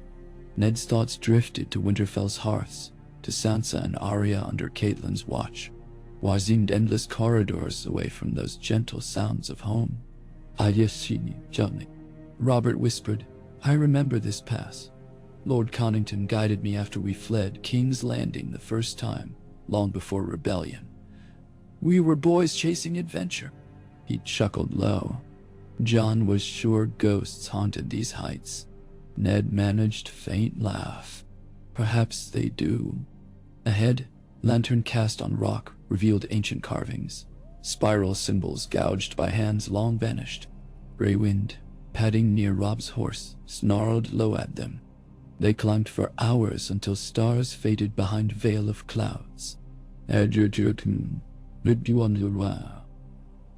Ridgecrest, Robert called a quiet halt. The valley below unfolded dimly in emerging dawn. The black water rush glimmered faint. On its southern bank, Lannister fires dotted a broad crescent encircling King's Landing's walls. 7 hells, whispered Edric Storm. They made speed. Robert's jaw clenched. Too much speed. They abandoned siege engines. Davos squinted. More like demonstration. They'll show banners, call for surrender, rely on gold cloaks behind gates to swing them open. Stannis want. Robert's eyes hardened. But hungry small folk might. He turned. We ride down at twilight, strike their tail, drive them onto river. In chaos, Stannis sallies. We crush them between hammer and anvil, as gods intended. The captains nodded, yet everyone knew hammering a lion required certainty. One stumble, the lion turned teeth on flesh. Robert dismissed them to rest in hollows among boulders. Watch posts doubled. Ned lay beneath a stunted pine, cloak pulled close. Sleep came fitful. He dreamed of Bran falling again, but the boy wore not tunic but golden armor, and his scream sounded like a rusted hinge. Ned jolted awake before dawn, heart hammering. He rose, walking among sleeping soldiers until he found Robb curled between Grey Wind and Theon. Ned laid a blanket over his son's shoulders. Robb stirred only enough to grip his arm before drifting again. Ned returned to look out. In east, faint blush of sunrise kissed sea beyond the city. He whispered to the wind, "Protect my family. I have done what honor demanded. Let it be enough." But the wind gave no answer, only carried distant drums as Tywin's host formed ranks outside the Gate of the Gods. Within the city, bells clanged in alarm. Tywin's heralds arrayed over the walls, golden lions rampant on crimson silk, trumpets bellowing demands. "Open the gates! Acknowledge King Joffrey! Stand down, traitors!" Their words echoed off stone, but archers on battlements knocked arrows in response. Stannis stood atop the mud gate parapet, rain-spattered cloak whipping. He raised speaking trumpet. "By decree of King Robert Baratheon, the Lion's Pretender is forfeit. Leave your arms, return to Casterly Rock, and mercy may yet find you." Below, trumpet blasts mocked him. A rider in red trotted forward, Sir Adam Marbrand. He shouted, "Come taste lion's mercy first, traitor Baratheon." Arrows answered, clattering harmlessly off the rider's shield as he wheeled. Stannis exhaled frost. He ordered drums to sound readiness. Catapults pivoted behind walls, loaded with heavy stones and clay jars of burning pitch. Gold cloaks, those still loyal, stood shoulder to shoulder with Stormland men, pikes braced, but their line was thin, outnumbered nearly 2-1 beyond the walls. They relied on height and faith that Robert's hammer came soon. Inside the Red Keep, Cersei poured poison into last chalice of the night. A gentle brew of tears of Lys, mixed with arbor gold. Not for her enemies, this one was for Sir Mandon Moore, guard posted outside Tommen's chambers. He enjoyed sweet wine after evening rounds. Soon he would sleep and never wake. Keys would pass easily from dead hand to living lioness. "Good night," she whispered, sealing the flask. Outside her chamber door, shadows moved. 2 handmaids, a cleaning girl. No, spies of Varys, perhaps. Cersei smiled sweetly, offering a nod. They curtsied, eyes down. She passed them humming. Twilight bled across sky when Robert's column descended foothills toward Tywin's rear supply camp. Distant thunder of drums rolled along valley, mingling with snorts of horses. Robert's men jogged in silent lines, until within bowshot of unsuspecting red-cloaked sentries. A single horn called, arrows hissed, the camp erupted in confusion. Robert charged ahead, hammer gripped high. He crashed into wagons laden with grain, wheels snapping, oxen bawling. Smoke soon rose as torches ignited hay. Davos led archers flanking, cutting down fleeing teamsters. Ned's steel rang as he parried a frantic halberd, then gut-stabbed its wielder cleanly. Robb fought near Grey Wind, sword slick, direwolf leaping onto mounted courier, dragging him down. Within minutes, chaos turned rout. Lions fled west toward main siege encampment, but Robert pressed, seizing baggage trains. Grain spilled, gold ingots clanged on stones. Plunder deserted in haste. Then horns blew from Tywin's front. The lion realized the bite at his tail. Robert regrouped, forming shield wall. Dust rose as Lannister cavalry pivoted through siege lines, thundering back. Jaime led vanguard again, Grim determination etched under helm. Robert's archers loosed. Horses screamed, but charge kept. Vanguards smashed into Baratheon line. Shields cracked. Pike snapped. Robert's hammer whirled up, down. One stroke caving helm, next pulping chest. Rain of sparks flew. Tide Jaime's sword clashed hammered edge and slid, seeking opening. Robert roared, overpowering, but Jaime slipped aside, wounded knee buckling yet saving his life. Ned flanked, striking at Jaime's rear, but a mountain clansman blocked with ragged axe, snarling. Ned parried, counter, severing the savage's arm. Blood sprayed. Jaime retreated, limping, shield lost. Then horns from city walls. Stannis sallied. Gates flung open. Stormland infantry poured, led by Rolland Storm under gold and black banner. Their charge struck Tywin's besieging foot like tide against rotted docks. Caught between hammer from rear and anvil from walls, Lannister host wavered. Tywin ordered withdrawal to eastern bank of Blackwater, but Robert's cavalry drove spears into fleeing rear. Siege lines collapsed. Fires leaped where burning wagons rolled through tents. Night fell under crimson glare. River reflected flames like molten rubies. Somewhere along the bank, wildfire stores, jars hidden by saboteurs, caught spark, exploding in emerald blossoms that consumed both lion and stag alike, scorching river waters into boiling froth. Men screamed, stumbling aflame, eyes melting.